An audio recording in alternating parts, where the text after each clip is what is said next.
मित्रों नमस्कार, मैं मिथिलेश। आज हम आपको मिला रहे हैं केमिस्ट्री के विद्वान शिक्षक और अपने जीवन में विद्यार्थी जीवन में तेज तर्रार स्टूडेंट रहे आदित्य कुमार से।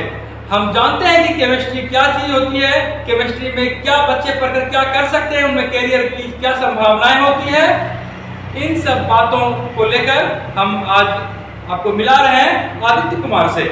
नमस्कार, तो बहुत बहुत स्वागत है। धन्यवाद।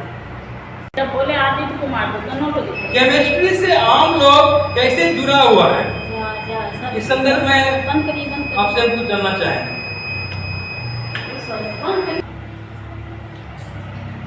मानव का जो जीवन है यह पूरा केमिस्ट्री पर आधारित है। हम यह कह सकते हैं कि जन्म से लेकर के मृत्यु तक यह केमिस्ट्री है। केमिस्ट्री का उपयोग जन्म से मृत्यु तक इस तरह से हम कह सकते हैं कि मेडिसिन का प्रयोग जब आपके स्वास्थ्य पर किसी प्रकार का प्रभाव पड़ता है तो आप मेडिसिन लेते हैं और वह मेडिसिन कहाँ से आता है, उसका सोर्स क्या है, केमिस्ट्री। फिर आप कपड़ा पहनते हैं तो जितने भी आपका नायलॉन है, फैब्रिक सब जितने भी हैं यह सब केमिस्ट्री के लिए। फूड लेते हैं, कार्बोहाइड्रेट, प्रोटीन, यह सब का कंपोजिशन क्या है, केमिस्ट्री। इसीलिए पूरा मानव जीवन या तो जितने भी प्लांट या एनिमल ये सभी केमिस्ट्री पर आधारित अपना काम करते हैं। केमिस्ट्री में कैरियर की संभावना किन किन क्षेत्रों में होती है? केमिस्ट्री में करियर की जो संभावना के बारे में आप पूछ रहे हैं, ये बहुत विशाल इसमें संभावना है। हर एक क्षेत्र में न्यूक्लियर पावर प्लांट जैसे कि एटॉमिक बम, मेडिसिन कंपनी सब में, कपड़ा फैक्ट्री सब में, आपका कॉस्मेटिक फैक्ट्री सब में साइंटिस्ट लोग बनते हैं, केमिस्ट्री बनते हैं। तो इसका जो स्कोप है बहुत विशाल स्कोप है। इस तरह से हम कह सकते हैं कि आप जिस क्षेत्र को चुनेंगे वहाँ आपको केमिस्ट्री का ही दर्शन होगा, केमिस्ट्री से ही भेंट होगी और आपका जो भविष्य है वह बनेगा, आपका भविष्य उज्जवल होगा। केमिकल ने जीवन शैली को किस तरह प्रभावित किया है?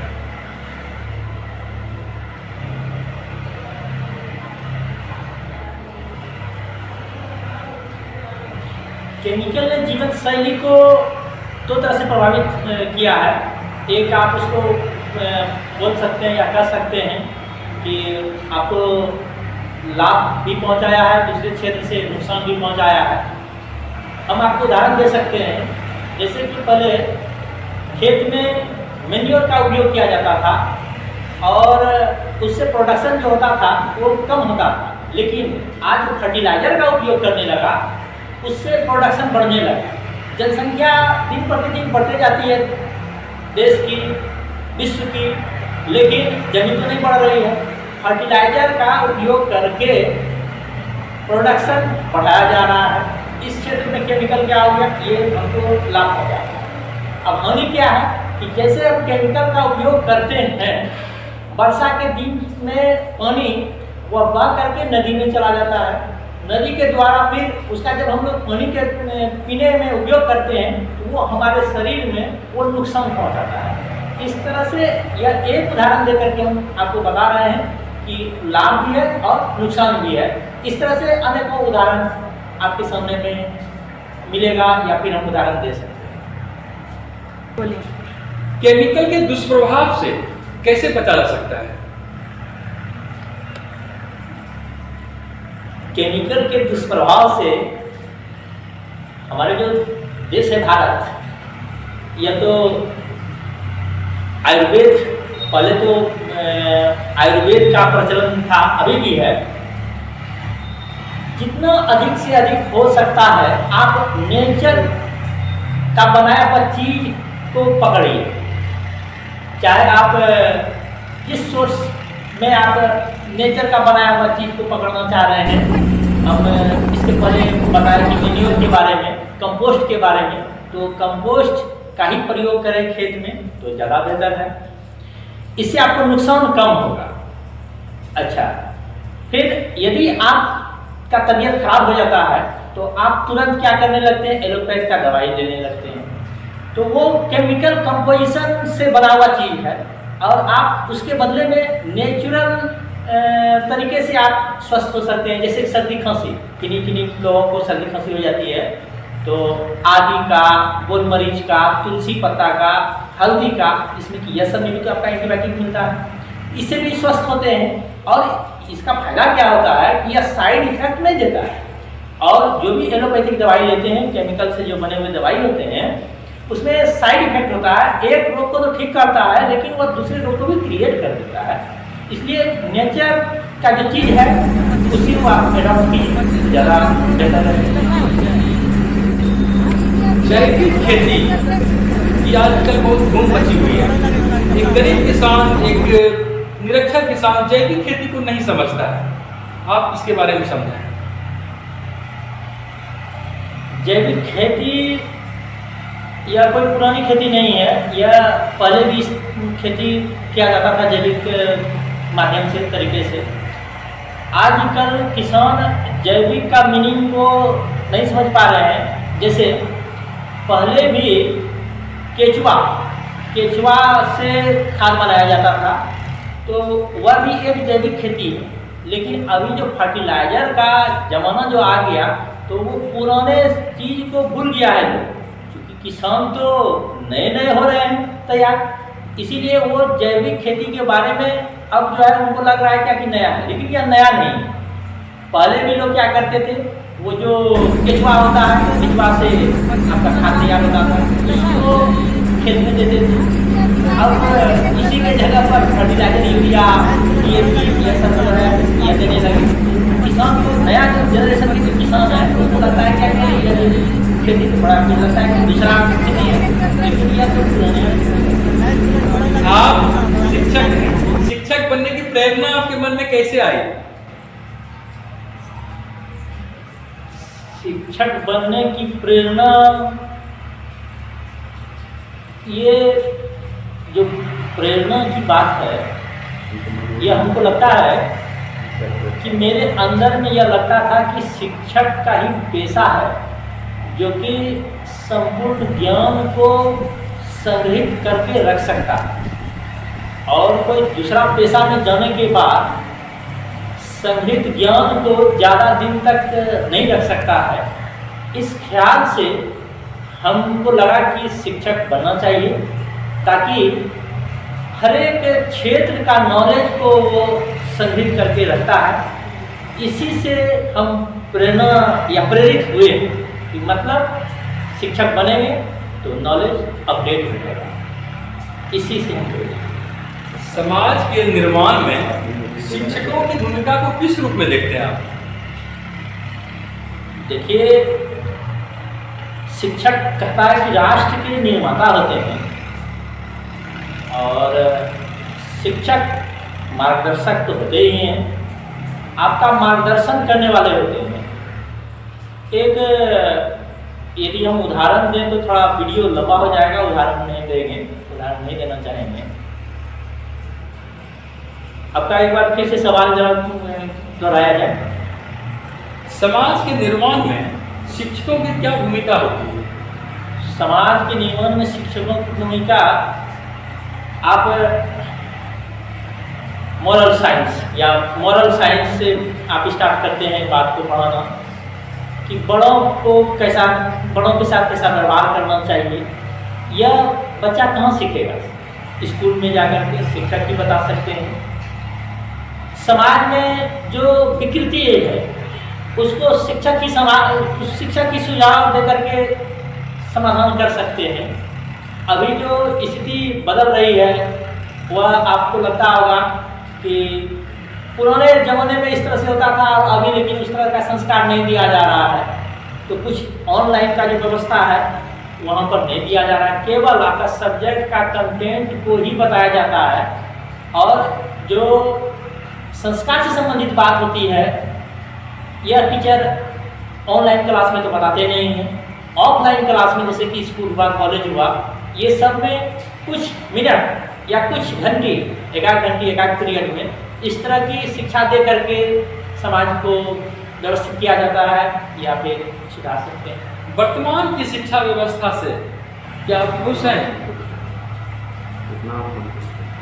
वर्तमान की शिक्षा व्यवस्था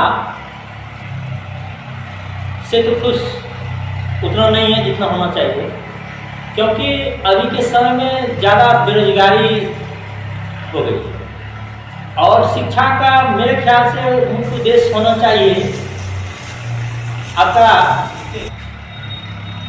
अर्थ का उपार्जन। यदि आप पढ़े लिखे हैं तो पढ़ लिख करके आप कुछ कमाई कर सकते हैं और उससे आप अपने जीवन को आगे बढ़ा सकते हैं, भविष्य बना सकते हैं। लेकिन अभी क्या जो शिक्षा व्यवस्था है उससे बेरोजगारी की संख्या बढ़ गई है, जिससे कि हम उतना तो खुश नहीं हैं।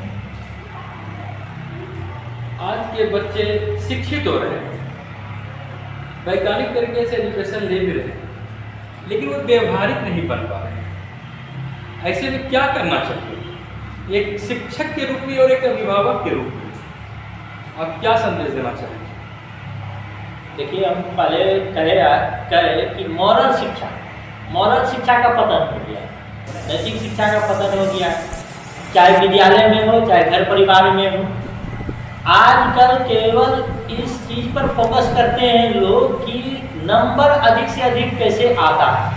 यदि बच्चा बदमाशी भी करता है, यदि वो पढ़ने में अच्छा है तो उसको डांटा नहीं जाता है, तो वहाँ उसका संस्कार जो है वो मिल नहीं पा रहा है। केवल नंबर को देख करके गार्जियन जो है उसकी बदमाशी को टाल देता है। अच्छा ठीक है, वो पढ़ता तो है, नंबर तो ज़्यादा लाता है। इससे क्या होता है, यह संस्कार उसका खराब होते जाता है। इसका यही उद्देश्य है। आप कह रहे हैं बेरोजगारी है, यदि आप शिक्षा मंत्री होते तो क्या करते आप? देखिए, शिक्षा मंत्री होते तो बेरोजगारी दूर करने के लिए उस तरह से पाठ्यक्रम की व्यवस्था हम करते हैं कि जो पाठ्यक्रम मेरा बच्चा पढ़े और रोजगार पूरक पाठ्यक्रम की हम व्यवस्था करते हैं, जिससे लोग पढ़ करके निकले तो वह बेरोजगार नहीं घूमे, वह रोजगार करने के लायक हम उसको तैयार करें। जो नई शिक्षा नीति आई है, इससे क्या आप खुश हैं? नई शिक्षा नीति से लग रहा है कि बेरोजगारी कुछ दूर होगी, क्योंकि यह जो है रोजगार पूरक सिलेबस नई शिक्षा नीति के तहत देखने को मिल रहा है। इससे जरूर फायदा होगा। अपने जीवन का जो लक्ष्य आपने तय किया था वो आपको मिल गया है, संतुष्ट हैं या आगे और कुछ करना चाहते हैं आप? मानव का जो लक्ष्य है वो अंतिम सांस तक प्राप्त करने की इच्छा रखते हैं। इसलिए तो अभी अंतिम पड़ाव पर तो है नहीं, इसलिए मेरा लक्ष्य जो है अभी तो अधूरा है। अंतिम सांस तक लक्ष्य की प्राप्ति करने के लिए आदमी मनुष्य लोग मेहनत करते रहते हैं। आज हर कोई व्यस्त नजर आ रहा है, भागम भाग जिंदगी भागी जा रहा है। कहाँ जा रहा है लोग को खुद भी लगता है, ऐसा लगता है कि पता नहीं है। ऐसे में आपको क्या लगता है, देश सही स्थिति में जा रहा है? भागम भाग की जो स्थिति है यह पैसा कमाने की होड़ के कारण इस तरह की जिंदगी बन गई है। कैसे हम पैसा कमा सकते हैं अधिक से अधिक। मेरे घर में बच्चा है, उसको प्रॉपर रूप से केयर करें अथवा नहीं करें, उसकी परवाह किए बिना पैसा कैसे आए उसकी ओर लोग ध्यान देता है।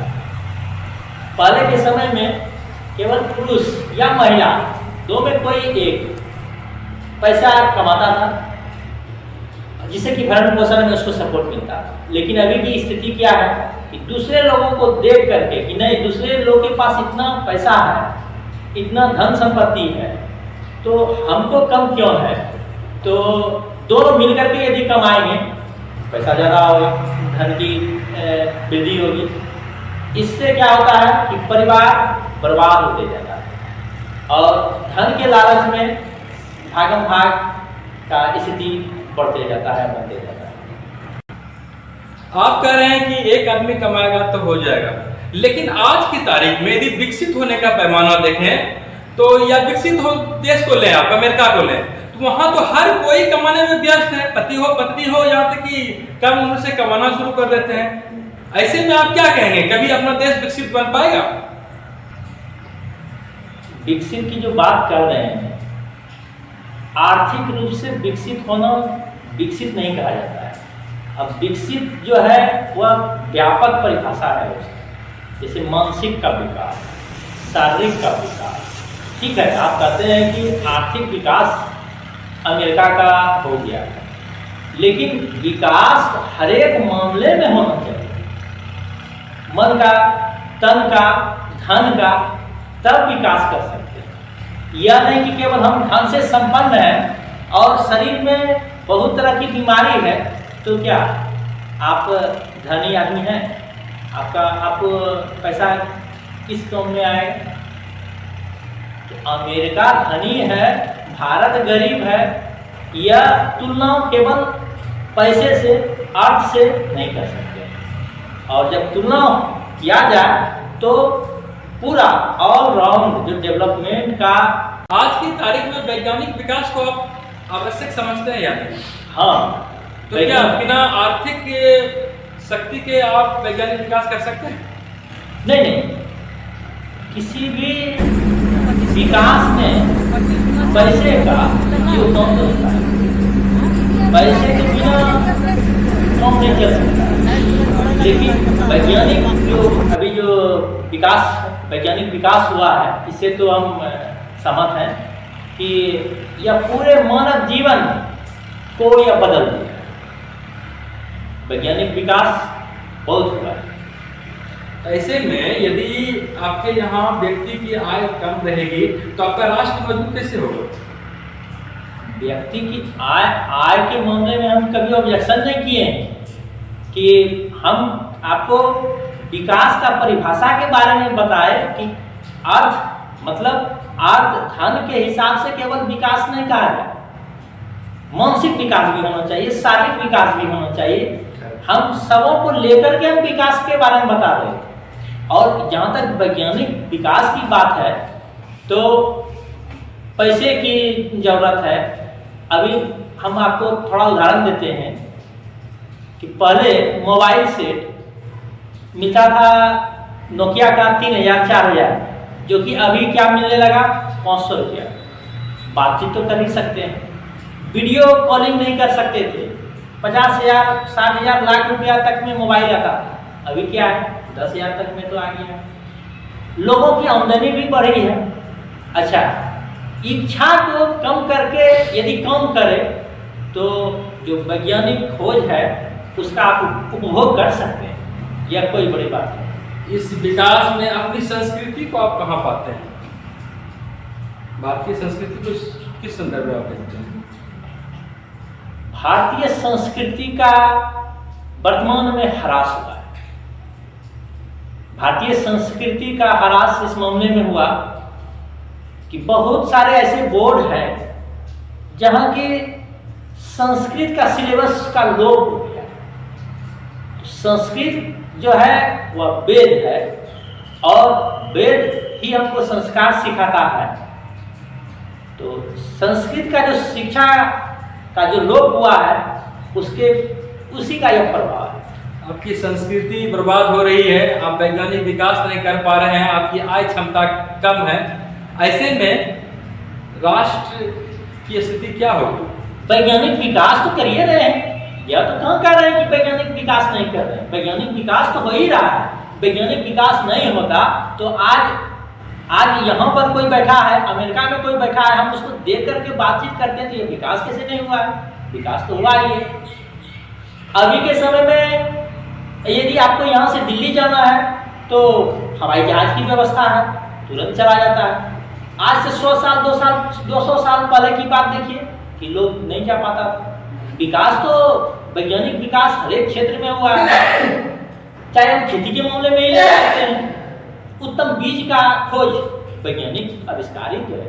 आने वाले दिनों में देश का भविष्य कैसा देखते हैं आप? आने वाले समय में देश का भविष्य किस मामले में आप पूछना जब चाहते हैं? विकास की बात करते हैं तो हर एक क्षेत्र का विकास आप देखते हैं। देखिए, एक सरकारी डेटा है, उसमें विकास की जो दर है वह तो बढ़ते जाता है। इसलिए भविष्य में हम देश के बारे में बात करें तो विकास का दर अच्छा होगा। आप कहते हैं बहुत अच्छा विकास कर रहा है, और यदि हम कहें कि लोगों को शुद्ध भोजन भी नहीं मिल पा रहा है, ऐसे में आप क्या कहेंगे? शुद्ध भोजन यह अब आपके ऊपर निर्भर करता है कि हम शुद्ध भोजन कैसे करें। अब आपकी इच्छा है कि हम घर का बना हुआ खाना नहीं खाएं, बाहर का बना हुआ खाना खाएं, तो यह इसमें किसका दोष है? इसमें दोष तो खुदों का। लोग सोचता है क्या कि हमको काम भी नहीं करना पड़े और प्रदूषण रहित सब चीज का उपभोग भी करें, तो इस दोनों में सामंजस्य स्थापित करना मुश्किल है। आज के समय में कुछ बच्चे राह से भटक जाते हैं, चाहे उसका सोसाइटी हो, सर्किल हो, उसकी अवस्था हो, कुछ भी हो।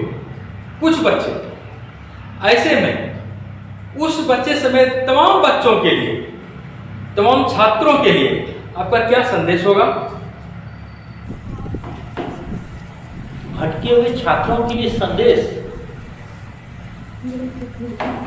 भटके हुए छात्रों के लिए संदेश हम यह दे सकते हैं कि विद्यार्थी का जीवन एक तपस्वी का जीवन होता है, और यह जब समय चला जाता है तो फिर लौट करके वापस नहीं होता है। इसलिए इस समय में जो आपका कर्तव्य है पढ़ाई करने का, उसको आप समर्पण भाव से पढ़िए, इससे आपका भविष्य उज्जवल हो और राह से विमुख नहीं होइएगा। इसलिए हम ये अपने या छात्रों को यह संदेश देना चाहते हैं, अपने कर्तव्य का पालन करें। कुछ बच्चे आर्थिक अभाव में पढ़ाई नहीं कर पाते हैं, उनकी इच्छा होती है पर कहीं कहीं वे कमजोर पड़ जाते हैं, ऐसे में वे क्या करें? देखिए, अभी भारत सरकार की जो नीति है, इसमें सभी बच्चों का, चाहे गरीब से गरीब बच्चा क्यों नहीं हो, सबों का ख्याल रख करके कोई नीति बनाई। बिहार सरकार की बात करें तो विद्यार्थी लोगों के लिए एक ऋण की व्यवस्था की है बिहार सरकार। यदि आपको तकनीकी शिक्षा या किसी भी प्रकार की शिक्षा लेनी है तो आप तो सस्ते दर में कर्ज लेकर के आप पढ़ाई कर सकते हैं।